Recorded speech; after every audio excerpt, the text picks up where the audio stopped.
What's up guys, welcome back to another video in the perspective series. So as you can see on the screen, we're not drawing a building today, so take that in. If you guys have been hating me for all the geometric hard shapes that we have been seeing in the past, take comfort in knowing that those are in the past, at least for this video. What we're going to be looking at today is drawing people in perspective.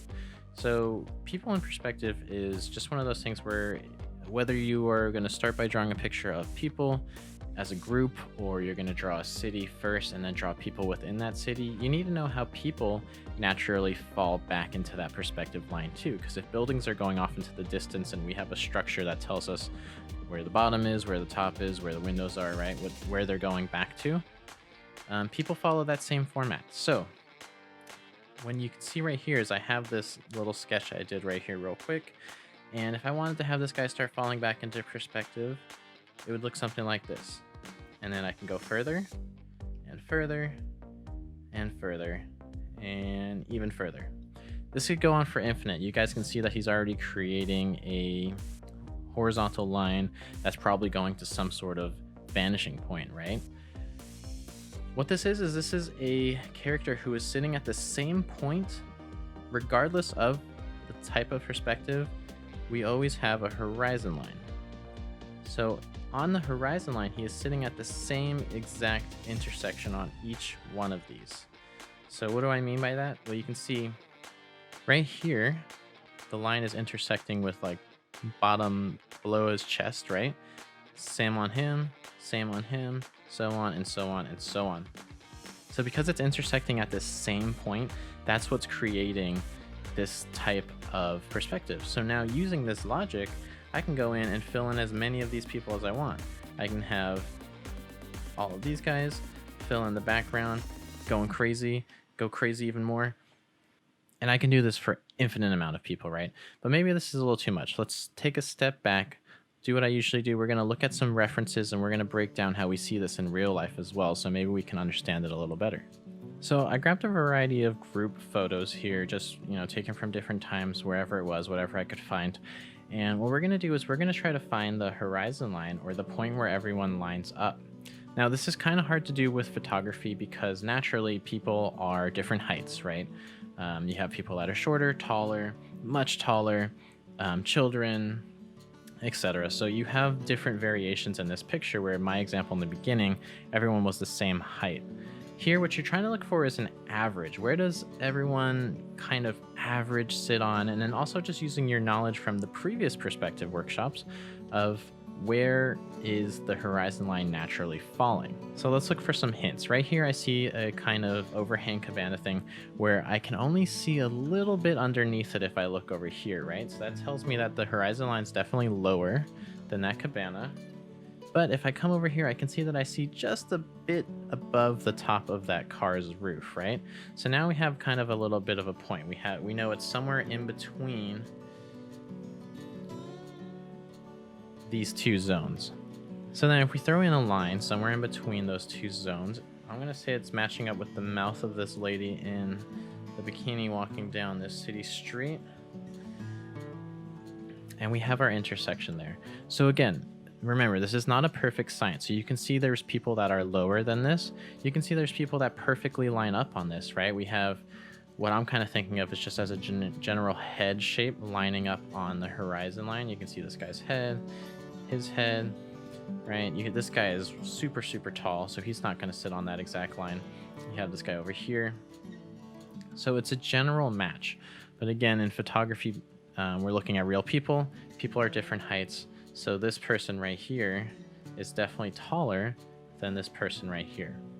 All right, so here we have another great example where we have people in the foreground, in the background, and another easy way to figure out when you're looking at pictures as references of where the horizon line is think about where you would be taking the photo from. So put yourself in the position of the photographer, and this is kind of a natural shot, so it doesn't look like we're getting any serious kind of angle play here or anything like that. So I would say the photographer is just naturally standing up, snapping a photo right in front of his face. So what you have here then would be a head height, similar to the last picture we just looked at. So if I draw a line across,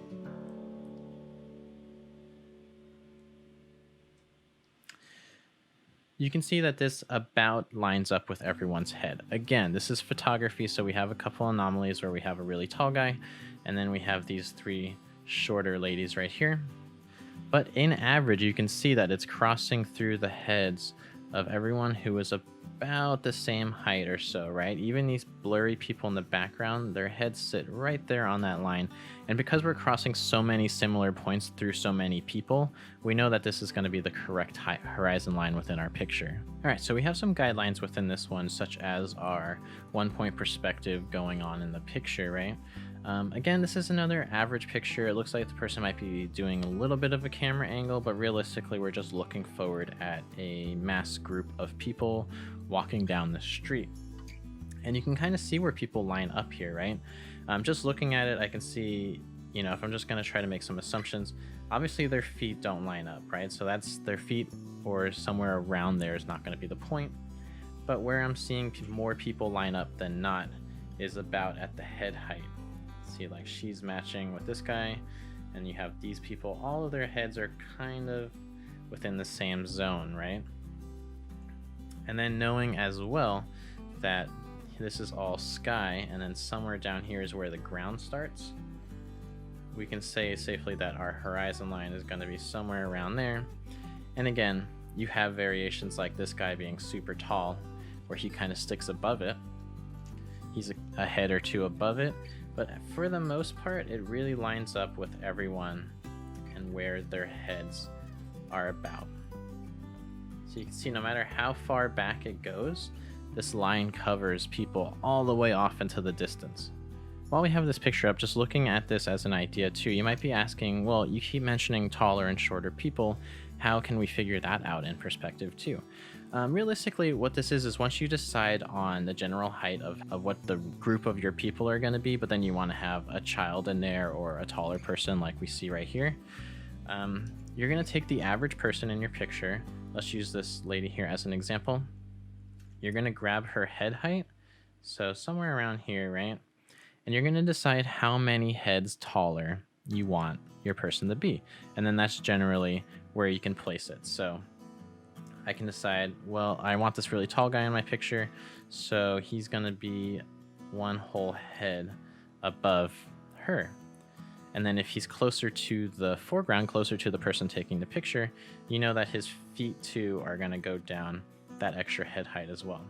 Now this is also very similar to if you're drawing someone shorter, you can decide that you want them to be however many head heights shorter, right? So if you're drawing someone over here who is a child, but he's not super young, right? He's not an infant. So we're seeing him at least the shoulder height of most of these people.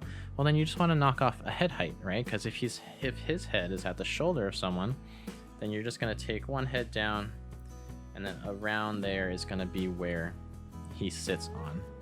So here we have an upward angle, right? We're looking up at these people as if we're from a worm's eye view. So I wanted to show this picture as an example of it doesn't always have to be the standing straight picture. No matter where your camera is positioned, you can still find that horizon line where everyone's limbs average line up, right? So really easy, we can see where the horizon line is in this picture. So if I draw a line across, it shows us right here that everyone lines up at about the ankle joint right there. And you can see that kind of works no matter how far. This person is in the back, she's the furthest in the back, and you can see that these points all line up. So a good way to practice these variations and see where people line up is to find a picture kind of like this. Excuse the watermarks on it, but I'm just using these as quick examples here, where it shows you the horizon line naturally in the background. So in this picture, you can see the horizon line. It's right here, right? So if I draw a line through,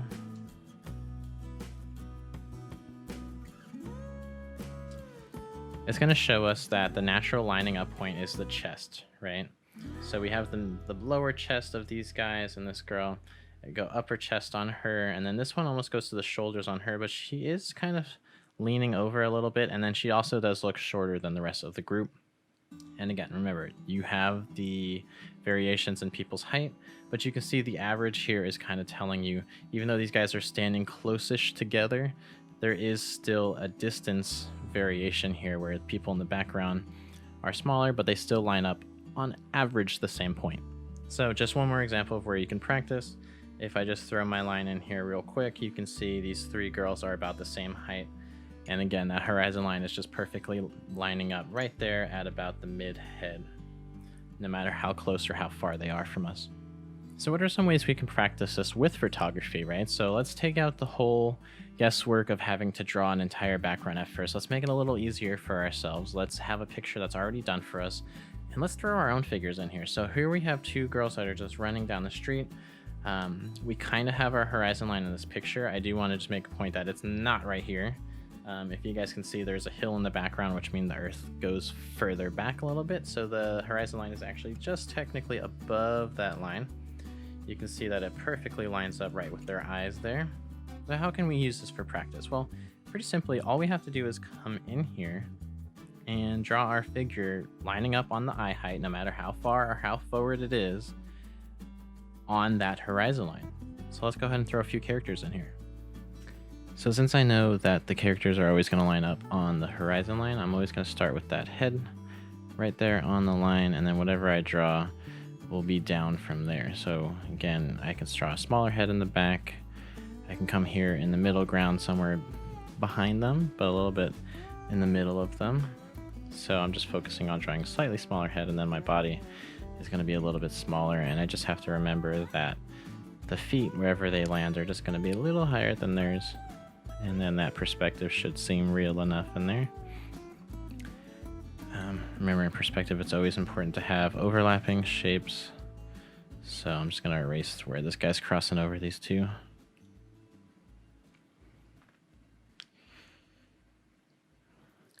Alright, so I'm using my perspective line, seeing that they're running next to each other. So there would be another vanishing point way off to the left side here. So we do kind of have what could be considered a 2-point perspective, technically, even though we do get that 1 point in the page. So I'm just drawing another person as if someone was running right next to them, and I'm copying that girl in the light blue shirt, just copying her pose, just doing quick silhouettes here. So when you're practicing, you don't really want to spend too much time on the detail of the people, because we want to make sure we're getting our poses in there. So little detail as possible, focus on that silhouette work, make sure you're getting the height, and just for a little emphasis, we'll throw this guy in the background there. He's the furthest away, trying to catch up, so he has his arms up in the air. There's his little friend next to him. And there we go. So let's go ahead and try another picture. Alright, so here we have another really clear horizon line there. So the tricky part about this one is that the horizon line is going to be right there on the upper ankle, right below the knee. So now we're going to have to start our drawings at that point, which, you know, is weird for me. Some people do start from the bottom up, so maybe not weird for you, but I'm always someone that starts with the head on these drawings. So now knowing that point, I'm just going to start with my ankle on that line, build my character up, and just be thinking about, you know, if they're in the distance, they're smaller. If they're in the foreground, they're bigger.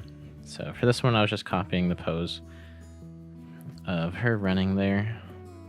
Just really quick, again, just working on some silhouette work, because we don't want to spend too much time character development, since we're just practicing our people in perspective.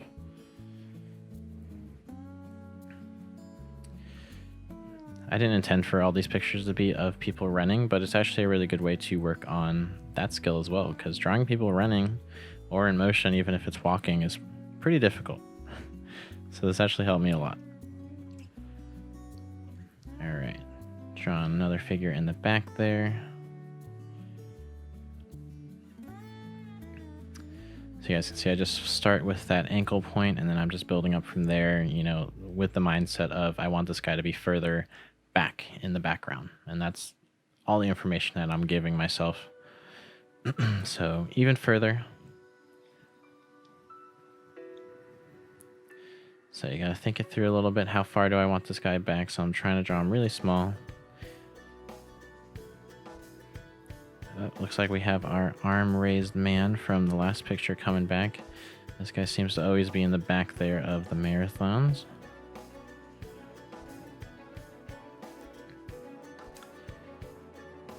Alright, and then just to show you guys too, it doesn't always have to be behind them or next to them. If I'm adding to this picture and it's now going to become my own picture, I'm just using the perspective for my own practice, I can draw someone in the foreground too, so I can draw someone in front of her. So it's a running picture, so the idea could be fun if I was drawing someone who was trying to run in front of her or was making a point that she's in front. So just started with a bigger figure, made sure that I had the point right below the knee lined up, made sure her foot was making contact with the ground below where her foot is making contact. I'm gonna have her hand thrown right in front here, like she's telling her you can't get near me.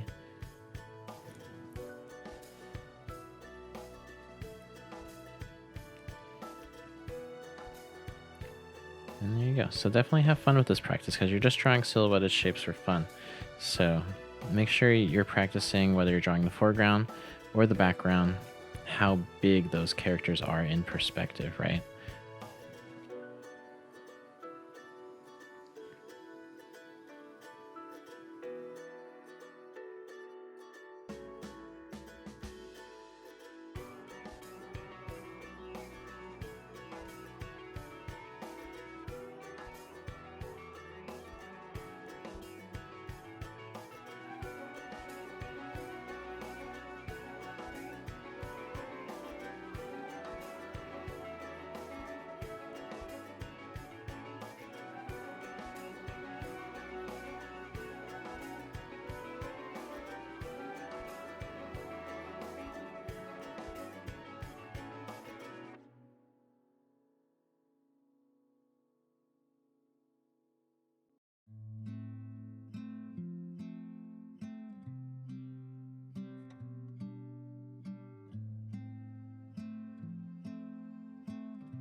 So when drawing people, we do have the question of how to draw people sitting versus standing. So what you just saw there, I drew the horizon line at where you think the horizon line level would be, but it's not technically going to be there because remember, they're seated down. So just like when we talked about the head height difference of the taller person and the shorter person, what you're going to be thinking about here is the average person is their upper leg is going to be about a head to a head and a half. So you can see that he is sitting down, so therefore he dropped a head to a head and a half, right? So here I'm going to just estimate about 1.5 heads. And so to draw someone next to him, all I have to do is start them up there at that 1.5 heads high. And then this person is going to see properly in place for the standing position of these guys sitting. So it takes a little bit of forethought to just kind of think like how many heads did these people drop when they sat down. But it's just to remember too that the horizon line doesn't always just fall perfectly right over everyone's eyes or the top of their heads or wherever it may be. Here I started with the horizon line on the eyes, but then moved it a little bit higher because if you look in the background, you can see that water meeting the sky there on the shoreline where they're sitting. And I drew my character in here, acting all shocked, but this is the height that he would be, and you can see that his proportions start to feel pretty correct standing next to these people who are sitting on the bench.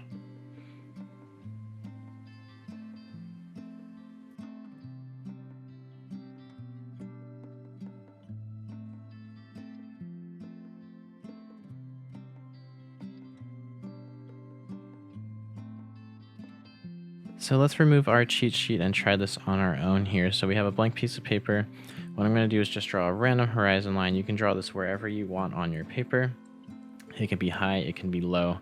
And what we want to decide in our head right now is what do we want crossing through that horizon line. So to start it off simply, I'm just going to start with the middle of the head physics, right? So right through the eye. So I'm going to draw in a standard figure here, just a quick sketch, right? Because remember, we're practicing the field of perspective here, not necessarily figure drawing. So drew that guy in really quick. So no matter what, no matter where I place anyone else on this picture, their eyes have to cross right through that horizon line. So essentially right through the middle of their head. So even if I draw someone in the extreme foreground, like I'm drawing this guy, nice big head, he's not going to fit in the frame. It doesn't matter. His head still sits on that horizon line that I have in my picture. So now these people, even though one's really, really close, one's in the middle ground, they fall on the same plane there. So even I could draw someone way, way off into the distance waving their hands. But what if we want to try the horizon line at a different angle? So similar to the idea of the picture where we drew the people running and the line went through the ankle, let's kind of try that out too. Drawing from the ankle is not always something that is comfortable, so let's push ourselves a little bit here. So gonna draw in a quick character sketch here of someone who starts at the horizon line with their ankle.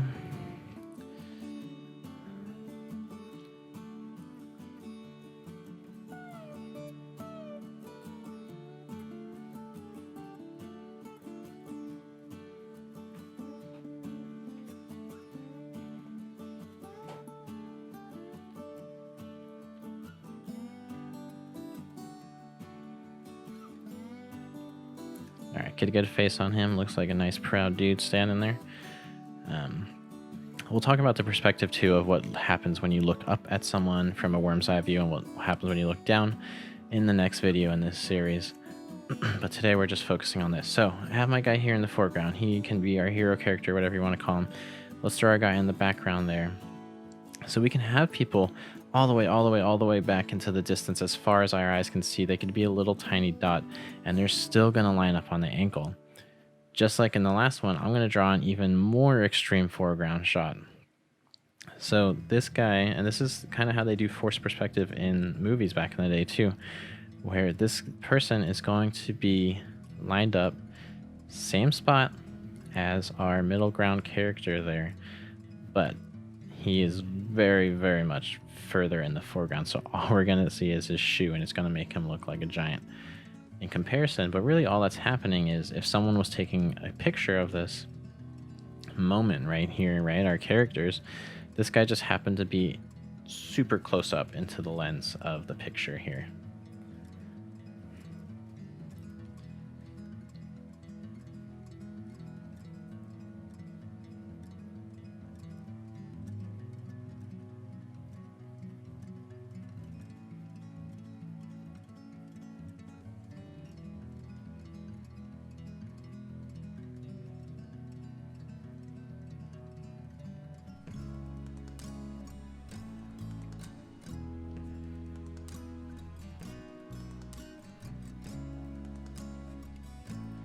All right, make sure to put way too much detail on your shoe, and don't forget the ankle high socks, very important for character development. Go ahead and throw in a nice big calf up there. If you don't make it hairy, it doesn't count for sure. There we go, nice and prickly, just like it should be. And now let's go ahead and make our character react to this gigantic person standing right there in the foreground in front of him with hairy legs.